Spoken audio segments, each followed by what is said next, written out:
So welcome to week 3 of the Every Bits Counts challenge. It's hosted by Jessica over at Three Rivers Homestead, where we are preserving something every day in the day of August.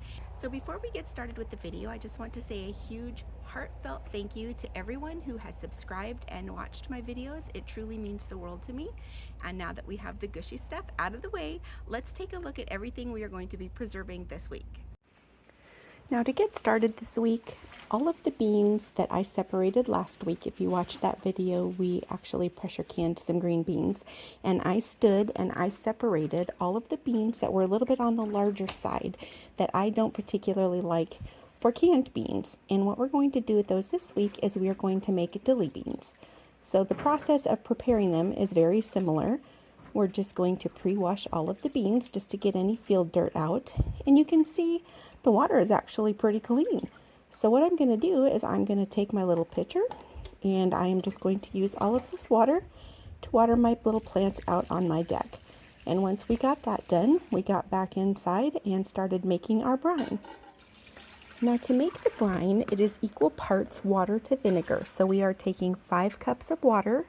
You want to make sure you use 5% acidity in your vinegar to meet the canning standards. And we are going to add 5 cups of white vinegar. And to that, we are then going to add a half a cup of salt. And I'm going to let that just sit there for a minute. And you can see we are using canning salt since we are canning.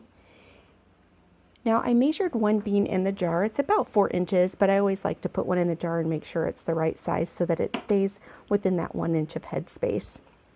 So what I will do is I will take my sample bean and then I will line up beans next to it and just cut them off so that I have them all uniform sized. Now one thing that I like about these a little bit larger beans, other than the fact that I don't like using them for pressure canning, is that they tend to be kind of longer and straighter than some of the younger green beans. So it makes it really easy to get a lot of nice uniform pieces of green beans for my jars. So putting you on a time lapse, if it went this fast all the time, it would be phenomenal. But I'm just going to get these all chopped up into even sizes so that they all fit in my jars. And once we are done with that, we are going to turn our brine up to a boil so that it is nice and hot for when it's time to put it in the jars. Now it calls for dill seed in the jars, but I actually had several volunteer dill stalks come up in the garden this year. So I wanted to use that in the dilly beans because I have plenty of dill pickles. So I'm going to chop all of the heads off of these. And for those of you who maybe aren't familiar with dill, there is a lot of dill flavor in the stems. So I will always chop up some of the stems and use that as well in my canning recipes. So that's what I'm going to do. So I have even parts in my jars. Now these heads, the little branches, are kind of fiddly and the bottom is kind of bulky. So what I'm going to do is just gather them all up and I'm going to chop the tops of them off and put that little cluster down into the compost pile because the little individual florets of seeds will make it so much easier to put into the bottom of the jars and not really interfere with stacking the beans when we get to that point. Now these I'm just going to set aside and I'll put those in the dehydrator if I don't end up using those.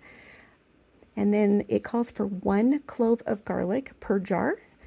This is one of my garlic bulbs that I harvested out of my garden this year. And I am telling you, my garlic was ready in June this year. Let me know if any of your guys' garlic was ready early, because normally it's about the middle of July before I can pull mine out. I put it in the ground in October and was absolutely amazed. All the stems had fallen over and it was ready to harvest early. So just curious if you had that this year as well. Now this is a garlic peeler. I find that it actually works better the longer the garlic has cured. This has only been about a month and a half curing, but it did pull off enough where I could get it peeled with my thumbnail. And a few of the other pieces that I did, actually it all came off and I got a nice clove out without any skin on it. But most of them I had to work with it a little bit. So I just kept using it and that one came out nice and clean. So I have a nice mess of garlic skins and I will just get these added to the little container that I'm taking down to the compost pile. And we got out 4 hot jars. at a time. I don't like to get them all out on the counter because I find they cool off too quickly. But this recipe calls for a half a teaspoon of red pepper flakes, and I am a wimp. I do not like spice. I like a little bit of heat, but not a lot of spice. So I cut mine down to a half, well, I think a quarter of a teaspoon is probably what I used when it was all said and done. I just kind of eyeballed it. But then you want to put in a half a teaspoon of mustard seed per jar. And then if you are just using straight dill seed, it calls for a half a teaspoon of dill seed per jar. I'm just kind of winging it with the fresh dill. I really like dill flavor, so if I get a little more in there than necessary, that's just fine. I'm trying to get an even amount of the seed heads and some of the dill stems in there as well, packed down into the bottom. And then once I've got those all put in there, I am going to put in 1 clove of garlic per jar. Then I'll just grab a handful of beans and try to get them all relatively the same height and then just shove them in the jar. Now the jar is very hot, so I did have to grab my hot pad to hold onto it. And then just trying to show you from this angle that if you lay it on its side, it tends to be much easier to get the beans in there, especially big clumps of them. And as I fill and it starts to get a little bit tight, I do kind of shake the jar a little bit and then wiggle some of the beans that can fit into some of the void spaces and just kind of work it all the way around until I get to the point where I honestly can't shove another bean in there. And once we get to that point, we will then get our funnel and put it on, and then get some of our hot brine and pour that over the beans. And we want it again to be up to 1 inch of headspace. I will take my handy dandy plastic chopstick, my favorite tool of choice for debubbling, and I will work it all around the edges and down the center. And there was one bean that was kind of getting stuck on the clove of garlic that was at the bottom of the jar and wasn't in as far as I wanted. So I just got that baby maneuvered back into place. And then once we were good to go there, I just grabbed a hot, damp paper towel and wiped any residue that might have been on the rim off, just to keep it clean and the seal to work. These are pre-rinsed lids, and they are 4 jars, and I am going to put a ring on finger tight, and then I am going to use my jar lifter because everything is so hot. Now, I'm not going to bore you with every single jar that I fill, but I kind of wanted to give you another viewpoint so that you could see filling it from the side. And again, I can really get quite a few beans in my hand and get them shoved into the jar, and it just kind of makes filling it a little bit quicker than trying to do it when it's standing up straight. And once I get again to the point where I can't really shove any more beans in there on the side, I will turn it straight up and I will give it a little bit of a jiggle, and I will work some more beans in, which I will show you here in a minute. You'll be able to see kind of a better view, because as hard as you try to get them all evenly stacked in there, some of them do kind of twist and bend sideways a little bit. So I can just use my finger to get them to behave themselves and get into place, and then I can fit a few more beans in there. And I love to pack them as tight as possible, because one of my favorite things to do after these have sat, probably almost about a year, because I just love the intense flavor that they get, I will actually crack this open and I will have like 5 or 6 beans on my lunch plate instead of like a dill pickle, and they're just phenomenal. Sometimes I find they're kind of like squeaky cheese, where they kind of squeak on my teeth, which kind of gives me the shivers sometimes, but overall, not a big deal because I love them so much. So again, I'm just wiping the rim, getting one of my 4 jars canning lids, putting it on, putting on the ring, again, finger tight. And then I will get my jar lifter, and if I could get it on there straight, I didn't have it open far enough. And we will take this over to the canner, and you can see the water isn't up over the jars yet, but that is because the more I add, the higher the water gets. And at this point, we are up 1 inch over the top of the jars, which is great. I am going to put the lid on. This is an All-American 921 pressure canner, but you can use it as a water bath canner just by cracking the lid. And if you are using pints, you want to process for 15 minutes. Quarts will go for 25 minutes.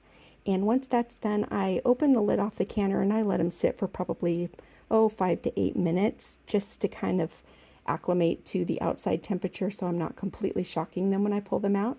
And then I set them on a rack with a kitchen towel over the top of it. And I wish I could have had the sound on at this point, but there was too much noise going on in my house, because one of my favorite things when I can water bath is when I pull them out, they all do that little pop or ping. That's one of my favorite things about canning, is hearing that sound. But these will sit overnight and we will label them and get them in the pantry tomorrow. They're just so pretty. Now the next day, we were going out of town, and I will show you where in a moment, but I went down to the garden because I am almost out of dried sage. This is actually a tricolored sage, and at this point the white tone isn't so visible. It kind of shows up a little bit later in the season, but I just grip and chop, and some of the leaves on the base you can see are kind of yellow and a little woodier, and I will process that when we get up into the house. Now I am using my Aurora dehydrator and I love it. I know I mentioned that in the last video, but it is so much more efficient than my Nesco. And what I'm doing is I am pulling off basically just the tops of these because they are kind of a fresher, more tender, and more flavorful. I find the bottom ones are a little woodier and the flavor just isn't quite as nice as the top leaves. So I am just going to work on pulling off all the good ones and getting them on the dehydrator. And again, my pile of the ones I'm not going to use are going to go into my compost pile. I ended up with 3 nice trays full. I'm getting those loaded in the dehydrator, and I will put those outside on the deck because we are going to be about 100 degrees today, and this is where we went. We went to the coast. And I'm just going to show you just a brief little clip it here for anyone who's interested, who's never maybe been to the Oregon coast. This is what it looks like. And you can see a little bit of sea mist over there. That happens when it's hot in the valley. It pulls in some sea mist. But this is kind of what the shoreline looks like. And then the ocean.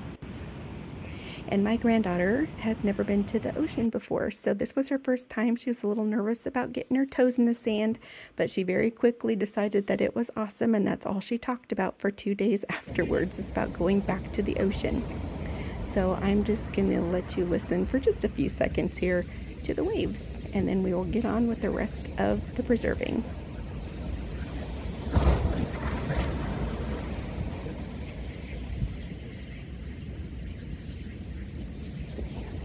So when we got back home, my sage was ready. So I stood and just picked off the leaves. Now, if I was going to basically pulverize this and make it into a powder, those little tender stems probably wouldn't be a big deal. But I tend to use mostly just the leaves and crush them lightly and use them in soups and stews. And in fact, I like to use a little bit of this in my tomato and pasta sauces when I make them. So just the leaves it is, and don't ask me why I didn't grab my funnel, but I just kind of stood there and tried to gently fiddle the leaves down into the jar, and I did a pretty good job. I spilled a few on the counter, but we got them picked up, and I have a lid that already has a piece of like purple painter's tape. I found it somewhere, and it has sage marked on it, and we'll get this tucked away for future recipes. Now on this day, I decided to make some chili. And I started mixing my ingredients together and realized I wasn't filming. So what I already have in here is 5 tablespoons of chili powder and 5 tablespoons of cumin. And to that we're going to add 4 tablespoons of granulated sugar. And again, you can adjust that if you don't want to have that much sugar. Then we're going to do 2 tablespoons of garlic powder. And we were getting down to the bottom of my garlic powder and it was kind of sticking to the bottom. Had to work a little bit to get it out. And once we did that, we added 2 tablespoons of granulated onion, and then 3 teaspoons of salt, and then 1 teaspoon of ground black pepper. And then we are going to mix all of this together, and then we will set it aside. Now this is for a double batch of chili, so you can definitely cut that in half if you want. Now, the reason why I'm making chili is I had gone down to the garden, and the really hot days that we had some peppers that got some sun scald. They weren't quite hiding under the leaves well enough. So I didn't want to lose these because the rest of the pepper is quite crunchy and crispy. And I'm going to just give these a wash, get some of the field dirt off of them. So once we get these all washed up, I'm going to cut them in half. I know a lot of people cut their peppers in different ways, but I just cut them in half, and then I take my knife and I slice on either side of the seed core inside, and then I just grab a hold of the stem and rip it out.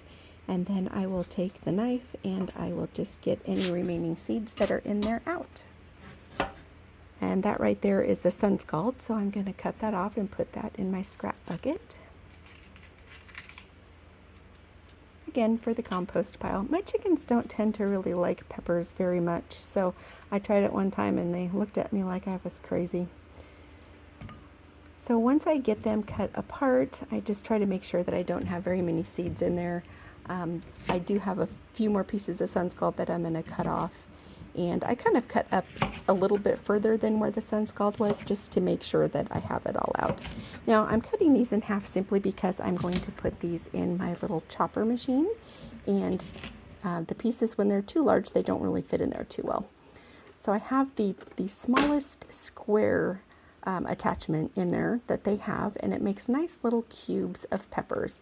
So I'm just going to continue loading this up, and you just give it a whack whack. And then you end up with a nice container full of perfectly cubed little pieces of pepper. So now what we're going to do is open up some cans of chili beans. Now, you don't have to use pre-made chili beans. I just happen to like the flavor of these. That's why I'm using them. I'd also gotten ground beef on sale, and I ground it up last night when I was making dinner after we got home. So it was ready to go this morning. And this stock pot, I really want to find one that has a thicker bottom, because if you've ever used a stock pot like this that is thin, it can burn stuff so quickly, and it drives me absolutely crazy. But it's all I've got, so we're going to work with it. So I'm going to get the ground beef put in there, and although I did get most of the fat drained out, there is still a little bit remaining. I'm going to put the peppers that we just chopped in. And then we are going to add 6 cans of chili beans. So I forgot to mention, it's 4 pounds of ground beef, 1 large bell pepper, but I used several small ones in its place. Then the 6 cans of chili beans. Then we're doing 2 16-ounce jars of stewed tomatoes, Italian stewed tomatoes actually, and I like to use the ones that I have home canned the previous year because they just have such better flavor after they've sat and everything's gotten happy together in the jar.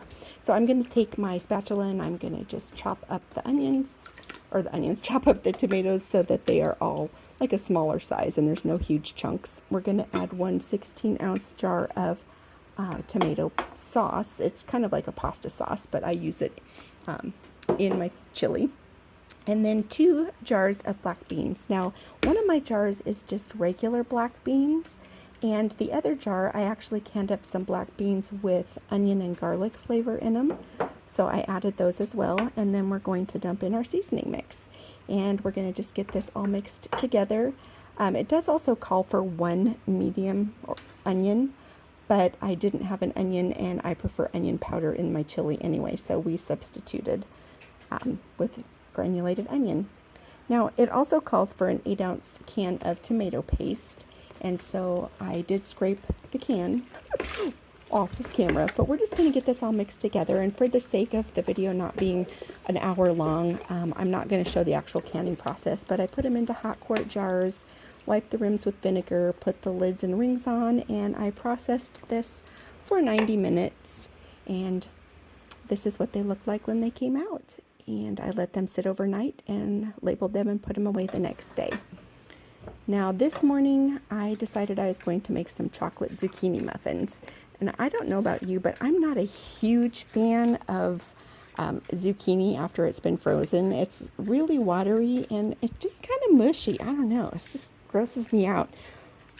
But as I'm doing the voiceover for this and I'm watching myself, I'm just laughing and I'm thinking, you guys are probably like, girl, what are you doing? Well, ever since I was little, and I can't even begin to tell you why, whenever I use the color muffin papers, I always want there to be an even amount of each color. And I promise you, I am not OCD, but for some reason, when it comes to the colored cupcake papers, I am. And by kind of staggering them around like this, I kind of make sure that I get as even as colors as possible, I guess. Not that it really matters because you throw them away when you're eating the muffin.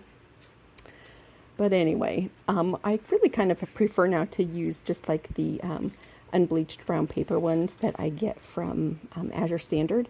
And I bought a box and I can't tell you where I put it, so I just went with the colored ones for today.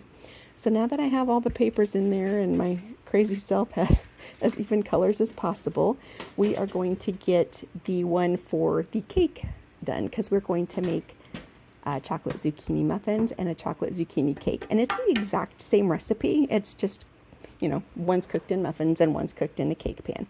So we're just going to do the standard thing of cutting the ends off of the zucchini, cutting them in half. And I just prefer to do this because it makes the pieces much more manageable for me when I go to shred them. And I am going to just take the innards out because you can see the seeds are large. And again, as I mentioned last video, I'm a texture snob. I do not like any seeds in my breads or cakes when it comes to zucchini. And so I will just give those to the chickens later and they will thank me. So I shredded up the 2 cups that I needed for this recipe. And then I just went ahead and shredded up the rest of the zucchini so that I could make the other batches. Now it calls for a 1/2 cup of room temperature butter, a 1/4 cup of oil. You could substitute applesauce if you would prefer, 2 eggs, and 1 teaspoon of vanilla. It calls for 1 3/4 cups of sugar. And then it calls for a 1/2 cup of sour milk. So if you don't have buttermilk, you can just use regular milk and add like a 1/2 teaspoon of lemon juice or distilled white vinegar. And I had vinegar close by, so that's what I used. And if you let it sit for like 3 to 5 minutes, it kind of starts curdling. I don't know if you can see that on camera, but it is curdly. Not all of it, but a good portion of it. So we're going to dump that into the mix and we will get that all incorporated together. And once that is just mixed together, we're going to take the zucchini and we're going to add that in. And again, I'm a bowl scraper. And we're going to get that all mixed together. And once we have done that, it is time for the dry ingredients. Now this calls for 2.5 cups of flour. I'm going to hold back a 1/4 cup, and to that I'm going to add 4 tablespoons of cocoa powder, 1 teaspoon of soda, 1/2 teaspoon of cinnamon, 1/2 teaspoon of ground cloves, and 1/2 teaspoon of salt. And then what I like to do is just mix it all together with the flour that was remaining in the measuring cup so it's evenly mixed together. And we got that all mixed together into some chocolate goodness. And I am just using, this is one of the larger scoops. It's a Pampered Chef scoop. I've had it forever. But I just find if I use a level scoop of this, it tends to fill my muffin cup up about 3/4 of the way, which is about perfect for this recipe. So I'm going to get both of these full to the rim. And one thing about this recipe I have to say is I find every time I make it, as long as you're a bowl scraper, you will get a full 24 muffins. I find a lot of times if you make a cake, especially when you buy the box cakes, I know they're not that great, but I always find I never get 24 out of it unless I have like little shrimpy ones. But this makes 24 nice full muffins. So after I got the bowl all scraped and all of them done, I baked them in the oven at 325 for about 25 minutes. Cupcakes are 25 to 28 minutes and the cake is about 35 to 45 minutes. And you can see just how moist the cake turned out. Now I have these loaded on a cookie sheet to freeze overnight. Once they are completely frozen, then I load them into my vacuum seal bags. And some of these I did 6 to a vacuum bag, and then I think I did one that had 12 in it. We aren't like always big muffiny cake eaters, So sometimes I'll just pull like a 6-pack out and that's enough. And then if we're having people over, sometimes I'll pull out one that has more in it. So I'm just getting these vacuum sealed down and labeled, and we'll get these put in the freezer for a treat for another day. So can you see all these tiny potatoes? The next day I was like, oh my gosh, I have got to do something with those little tiny potatoes that when you harvest, if you grow potatoes, you know you get big ones, but then you also get a ton of tiny ones. And this is just dirt. I harvested these fairly dry, and so it's just basically dirt from the dust that was clinging up to the potatoes. But these are actually Kennebecs and the red Pontiacs, and then a purple potato. And there was a few baby russets in here too, I think. But it's just kind of a pretty mix of little potatoes. But if you are storing potatoes, you know that these little tiny ones do not store well at all. And they don't last that long, and they will start to go soft. And so because the weather has been so wicked hot, the last thing I wanted to do was eat something out of the crock pot. I was like, ugh, because that's kind of what I was thinking I was going to do with them at first. But I double rinsed them outside, and then I brought them into the kitchen sink, and I just gave them one more rinse for good measure because I wanted to be sure they were nice and clean.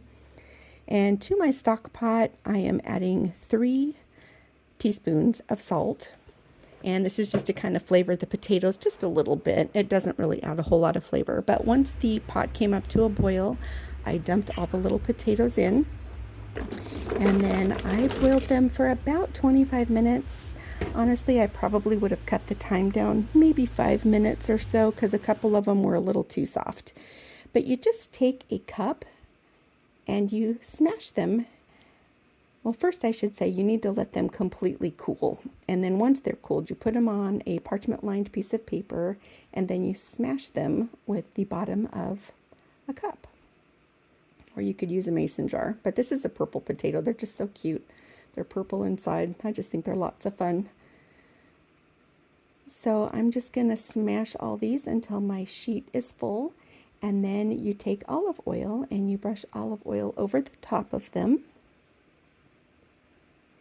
And then once you get them all with a little coat of olive oil, you just take salt, pepper. You can use any kind of herb seasonings you want. I just did salt. And then I took some grated Parmesan cheese and I sprinkled those on top. And then once they were done, this is what they looked like, and they are ready to go into the freezer. Now, this is what they look like the next day out of the freezer. I had 2 large cookie sheets and 1 small cookie sheet. So I'm going to get these transferred into some vacuum seal bags again. And they almost are kind of like a little tater tot, but they have the skins on them. So I'm not a super huge fan of potato skins, but with these it wasn't too bad. I tolerated it pretty well, I guess you'd say. We had some for dinner last night, and I'm going to show you what those look like here in a second. But we ended up with 3 bags, so now we have 3 like side meals for meals coming up. This is one batch that I did last night with some bacon on it. And then this is another batch that didn't have any bacon on it. And they were really, really good. So the next morning, I was noticing that several of my onions had the necks bent over. Some of them do not yet. This one is still standing pretty tall. So what we're going to do is harvest the ones that the necks have bent over on. And you can see after those hot days, this was such a glorious day to be outside in the garden. It was so cool and wonderful. But we're just going to grab these onions that have the necks bent over and pull them out. And I know many of you are new, so you probably haven't seen some of my older videos, but these poor little babies, I planted them, and I do it the same time every year. And for some reason this year, they struggled so hard. I didn't think I was going to get any onions at all. And thankfully, they decided to cooperate and grew for me. So we're going to take these down to the lower patio, and I just have one of these plastic shelving units, and it's kind of perfect for just shoving the green portion of the onion through, and then the onion can sit on top and they will sit here and cure. I don't really need them to cure for too long because I'm going to be using these for salsa a little later on, but we will just leave them there for now. Now, the next day, I decided I needed to harvest a few seeds. Now, these are chives, and chives are pretty prolific and they self-seed, but I need to redo this herb bed. The wood on the sides is kind of disintegrating, so I'm just going to chop off a few stalks. Again, I don't need too many. And get those in my basket. Now this is my cilantro that bolted and went to seed. So cilantro is when it's nice and green and has the green leaves, and then when it goes to seed, it then is called coriander. So I'm just going to pull all of the plants up out of the ground. It's actually in a little raised bed, but you know, same difference. And I'm going to take all of these up onto my deck so that I can process them. Now this is just cracks me up. I don't think every time I harvest chive seeds, I don't need very many because again, they're prolific and they germinate fairly well, but I'm going to take the seeds out of all of these. But what I was going to say about these is for some reason, when I look at these, they remind me of mouse poop. So when you see one like that falls onto the table or something, you almost think that a little mouse, ran across your table. But anyway, I just kind of blew some of the chaff off of these. Not really too concerned about it because I'm just saving them for me. But I am then pulling the coriander off of the top of the dried cilantro, and because it drizzled a little bit last night, they're not coming off as easily as they would if they were completely dry. So it's going to take me a little bit, but I will get these all pulled off of here and get a fair amount in. I don't use a whole lot of coriander, and a lot of times when I save these, it's just for saving seeds for planting my cilantro next year. So these are going to sit on the counter and dry since they got a little damp for about a week, and then we will put them in envelopes and store them away. So that wraps up yet another week of preserving. I just want to thank you all for hanging out with me, and I will see you next time.